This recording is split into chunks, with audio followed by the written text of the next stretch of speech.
Manifesto às religiões nominalmente cristãs. Esclarecimento acerca da atual situação religiosa do mundo. Prevendo pelas Escrituras um caos que se abaterá na humanidade. E em auxílio especial a nossos irmãos, que aqui ficarão no sistema religioso. Ao considerar que nossos irmãos de Sardes, Reforma, não concluíram sua obra, mas eram mestres em organização, venho ao menos através desta humilde síntese esclarecer ao meio religioso atual o engano em que se encontra a humanidade. Aproveito a oportunidade para esclarecer o fenômeno social da saída de tantos membros eclesiásticos de suas igrejas e ou religiões. Ponto 1. A hierarquia no seio da igreja não agrada ao cabeça, o Filho do Eterno, pois todos somos irmãos. Mateus capítulo 23, verso 8. Ponto 2. A igreja da primeira era, profeticamente, Éfeso, foi a igreja dos apóstolos. E enquanto eles estiveram aqui, não permitiram que tal hierarquia se estabelecesse. Ponto 3. Em Atos capítulo 15, importante reunião do início da igreja. Os discípulos, apóstolos e anciãos solucionavam a questão tratando o assunto como iguais. O que prevalecia não era a palavra de um apóstolo sobre a de um ancião, ou vice-versa, mas o que parecia bem aos olhos de toda a igreja. Atos capítulo 15, verso 22. Ponto 4. Na suprastada reunião e em toda a igreja em Atos, os homens santos chamavam-se apenas pelo seu nome, não invocando títulos de suas funções, pois sabiam que tal costume era contrário aos ensinamentos do Filho do Eterno. Ponto 4. Ponto 5.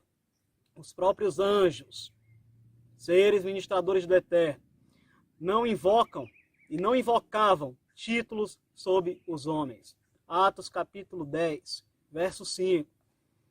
E Apocalipse capítulo 19, verso 10. Ponto 6.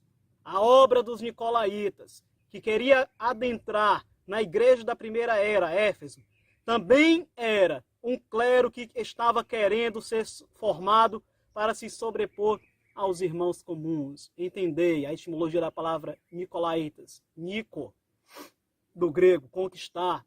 Laitas, o povo leigo. Conquistar, subjugar o povo leigo. Ponto 7. Tal ensino hierárquico, combatido e detestado pelo Filho do Eterno e pelos apóstolos, não adentrou na era apostólica da igreja. Ponto 8. Na segunda era da igreja, do latim isto é. Na segunda era da igreja, profeticamente Esmirna, tal ensino começou a adentrar na igreja quando os irmãos começaram a fazer uma distinção entre o termo ancião, que significa do grego presbítero, e o termo bispo, que do grego significa supervisor. Para Paulo e Lucas, tratava-se da mesma função. Os dois eram a mesma coisa. Atos capítulo 20, verso 17 e 28. Efésios capítulo 4 e verso 11. Ponto 9. A igreja abandonou o sistema apostólico de deixar um grupo de anciãos sobre a igreja. Atos 14, 23, 20 e 17. E Tito 1, 5. Passando a deixar sobre cada igreja apenas um homem.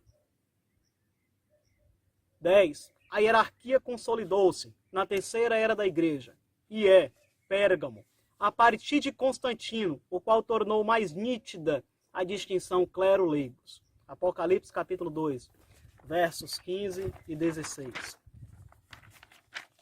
Ponto 11.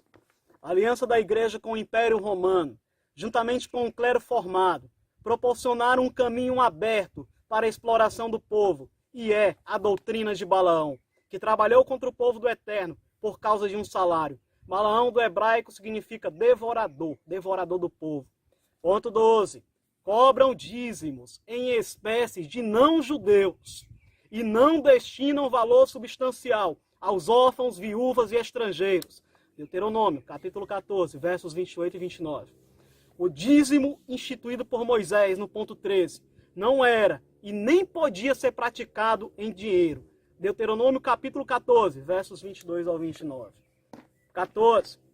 Era para usufruto dos próprios dizimistas. Deuteronômio 14, 23, 26 e 27. Também o capítulo 18, verso 4.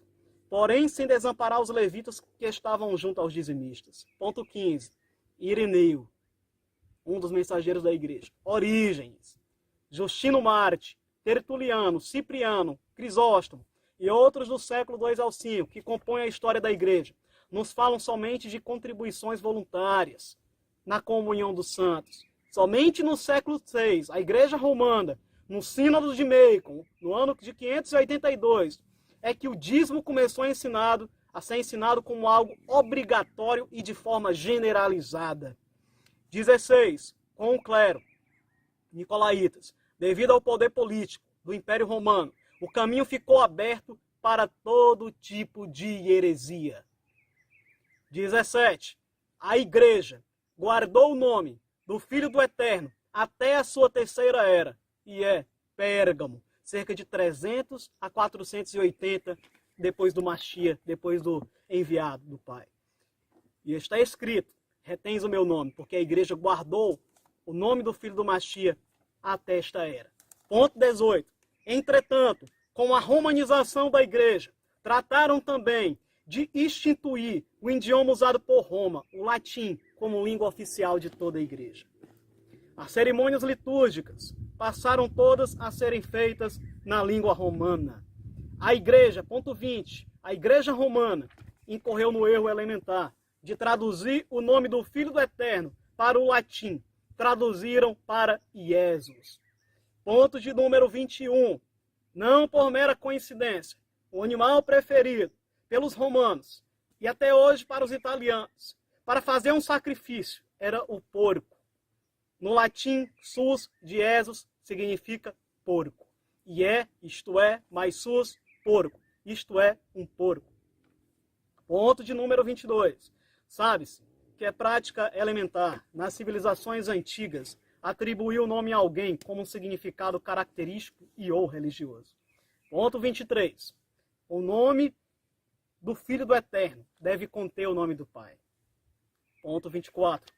O nome do Pai, e é do hebraico, Yod, Re, Vav, Re, o qual aparece 6.828 vezes nos originais hebraicos, transliterado para YHWH, pronunciado por Yahweh, foi substituído por Roma pela palavra Senhor.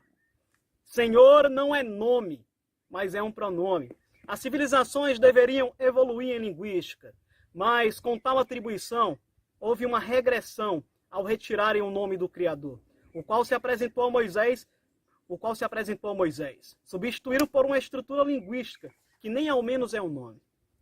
Ponto de número 27. O Eterno expressou ao profeta judeu que esse é o nome pelo qual deveria ser lembrado de geração em geração. Êxodo 3,15. E é Yod, Re, Vav, Re, forma contraída do verbo ser hebreu, significando, portanto, o grande eu sou, o eu sou. Ponto de número 27. 28. É sabido entre os cristãos que Roma é a cidade assentada sobre os 7 montes. Tal é a grande prostituta descrita no livro de Apocalipse, capítulos 17 e 18. Ponto 29. Roma não teria autoridade, portanto, para atribuir nomes ao Criador e ao seu Filho. 30. O nome do Filho atribuído por Roma, portanto, é uma blasfêmia. Ponto de número 31. Entende-se agora, próximo ao fim dos dias. Ezequiel 38:16, Guerra de Gog, entendei. Porque a grande prostituta está assentada em uma besta, cheia de nomes de blasfêmias. 32. Entende-se, portanto, hoje, porque Roma teria lançado por terra a verdade, e é o nome do Filho do Eterno, e teria tido sucesso. Daniel, capítulo 8, verso 12. 33. E porque teria embebedado todas as nações com o vinho da sua prostituição. Ponto de número 34. E porque, de alguma forma, próximo ao fim dos dias, O povo do Eterno estaria dentro do sistema católico babilônico, como está escrito, sai dela, povo meu. Apocalipse 18:4. 35. E que, portanto, este nome, Jesus, Jesus, não é uma herança dos apóstolos, mas mais uma das blasfêmias da grande prostituta. O termo correto para o Filho do Eterno é Yod-He, Vav-He, Shin-Ei, transliterado para YHWHXA, e é salvação de Yahweh, pronunciado pelos judeus e também agora por nós, por Yahusha. 36. É sabido entre os estudiosos das Escrituras que o Eterno revelaria seu nome próximo ao dia da sua ira. E é a última semana de Daniel. 37. E que, segundo o profeta Joel, quem invocasse o seu nome seria salvo. 38. O termo colocado no lugar do nome do Eterno, Senhor, traduz-se em hebraico para Baal. 39. Entende-se agora, porque o Eterno limparia os nomes de Baal da boca de seu povo. Oséias capítulo 2, verso 17. 40. Depreende-se agora, porque o profeta Isaías afirma em profecia que o nome do Eterno é blasfemado todo dia. Isaías capítulo 52, versículo 5. E que seu povo iria saber o seu nome. Isaías capítulo 52, verso 6. A Igreja Católica profanou as Escrituras ao inserir dentro dela os nomes de ídolos e blasfêmias. Senhor do hebraico é Baal, Jesus, de onde vem Jesus, significa estepôrico, Adonai, vindo do ídolo Adonis, Deus em associação a Zeus, romanizaram a Bíblia. 43. Entende-se agora, porque a prostituta em Apocalipse 17 tem um cálice de ouro na sua mão, que é a Escritura, cheio das abominações e da imundícia da sua prostituição. 44. Agora entende-se porque Jeremias profetizou que havia um plano para ser retirado o nome do Filho do Eterno. Vide Jeremias 11:19. E que em tal verso o profeta afirma em profecia que o Messias era como um manso cordeiro, em contraposição ao porco apresentado por Roma.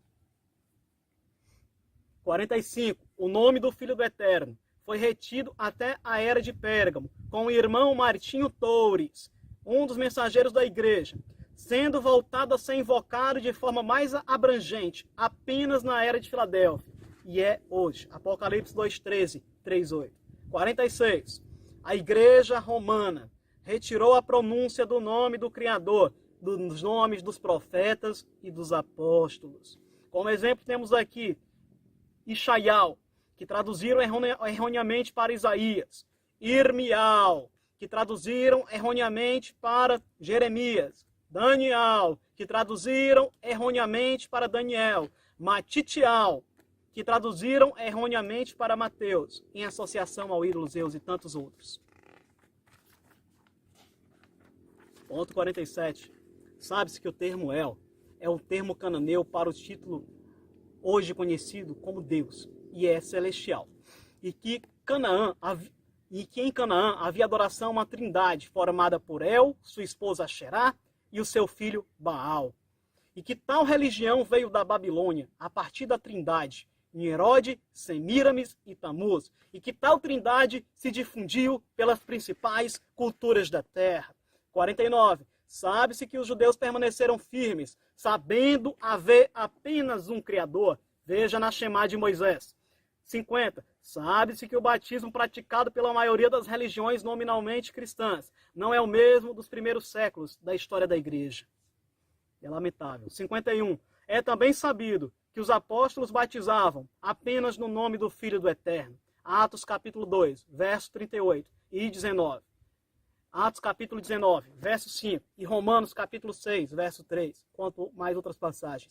52. E que o batismo deve ser feito no nome de quem morreu por nós. 53. E que o batismo trinitário, baseado em Mateus 28, 19, trata-se de mero acréscimo documentado. Vide no rodapé da Bíblia Jerusalém. 54. Sabe-se que o termo Bíblia não aparece no conteúdo bíblico. Tal foi compilada pela Igreja Romana. 55. Os textos apresentados pela Igreja Romana possuem diversos acréscimos documentados, bem como diversas adulterações e erros. Vide a Confissão de Jerônimo e documentos arqueológicos históricos. 56. A Igreja Romana não foi dada autoridade pelo Criador e nem pelo seu Filho para dizer o que é Escritura. 57. Sabe-se que a Trindade é a doutrina central do catolicismo e que é chamada de mistério central da fé. Mistério central da fé no catolicismo romano. 58. E que na testa da prostituta, em Apocalipse 17, está escrita a palavra mistério. 59. E que tal ensinamento nunca foi adotado por Moisés, os profetas, os apóstolos e a igreja primitiva.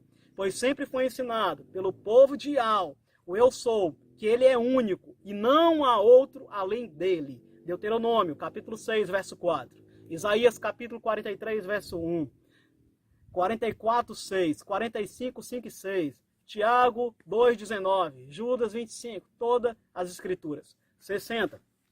Havendo, portanto, um só Criador e um só mediador entre o Criador e os homens, e acha homem. Para nós, contudo, 1 Timóteo 2,5, para nós, contudo, há um único Criador, o Pai, de quem tudo procede e para quem vivemos, em um só Rei, e acha, por intermédio de quem tudo o que veio a existir, e por meio de quem também vivemos. Paulo escrevendo aos Coríntios, no capítulo 8, verso 6 de sua primeira carta. 61. O próprio Filho do Eterno afirma haver um só Criador. Mateus 12, 23. 62. Se fossem três, Moisés, Paulo e o próprio Machia, teriam dito haver três, e ou três em um, o que não acontece. 63. É sabido que os versos que falam da Trindade são acrescentados pela Igreja Romana. 1 João, capítulo 5, verso 7. Mateus 28, 19. 64. Sabe-se que a doutrina da Trindade adentrou a Igreja no ano 381, através do Papa Damásio, no concílio da Igreja Romana. 65. O profeta Miqueias afirma a origem do Filho desde tempos imemoriáveis. 66. Tal ensino é corroborado por Paulo em sua epístola aos Colossenses e ao seu filho Timóteo, seu filho na fé. Colossenses 1,15 e 1 Timóteo 2,5. 67. Sabe-se que todas as coisas foram feitas por intermédio do Filho. Colossenses 1,16. E que ele foi o princípio da criação do Pai. Apocalipse 3,14. E que esteve presente na criação do mundo com o Pai, como o seu arquiteto. Provérbios capítulo 8, versículo de número 30. 68. O Filho afirma a igreja de Laodiceia ter sido criado. Apocalipse 3,14. 69. Tal é a posição dos judeus convertidos ao Filho do Eterno, chamado de Moisés, os quais boa parte acusam nós, os gentios, que creram no Filho, de distorção das Escrituras, paganismo e idolatria. 70.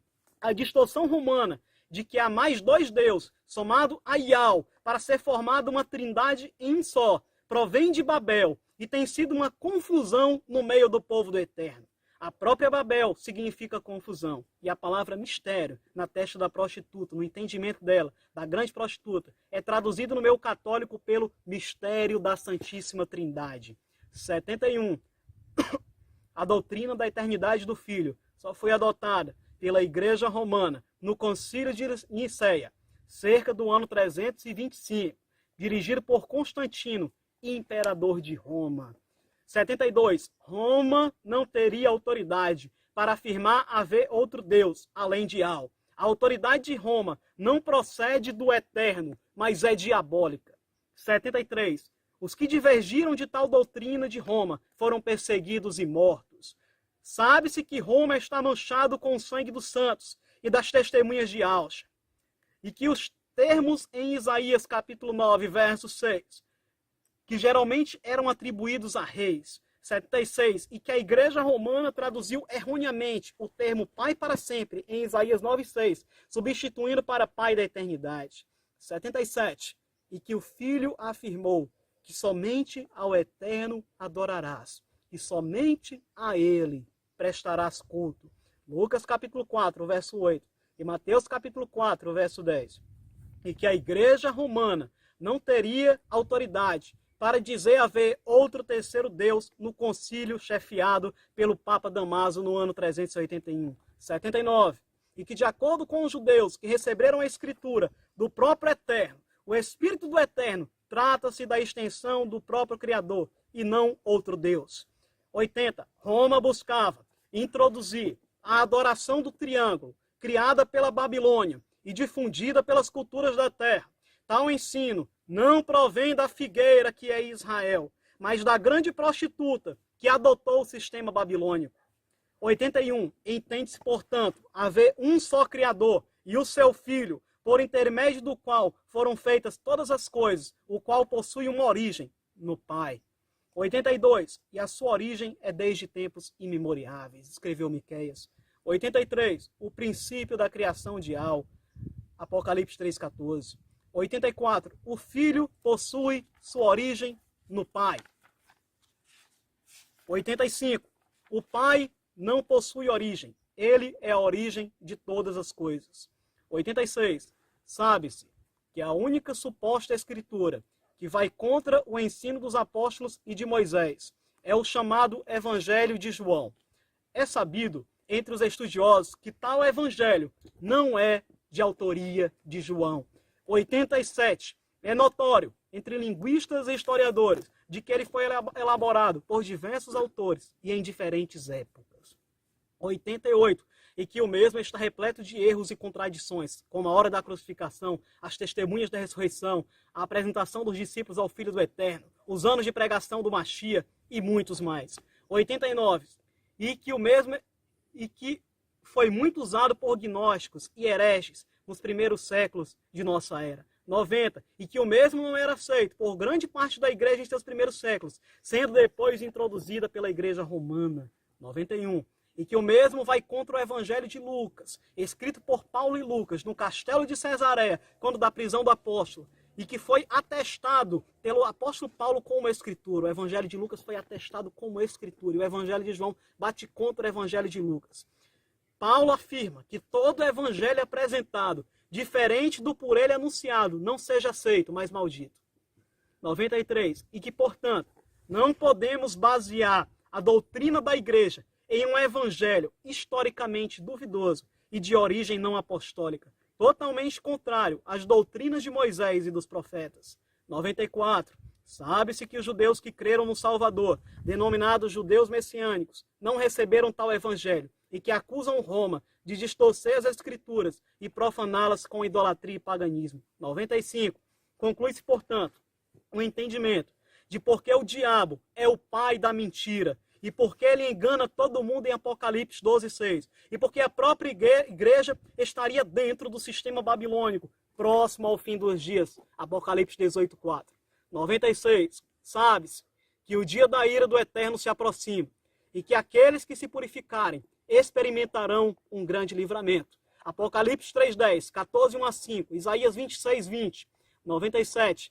Ora, o Eterno não abandonou o seu povo, apesar dos enganos de Satanás. Oséias 2:17.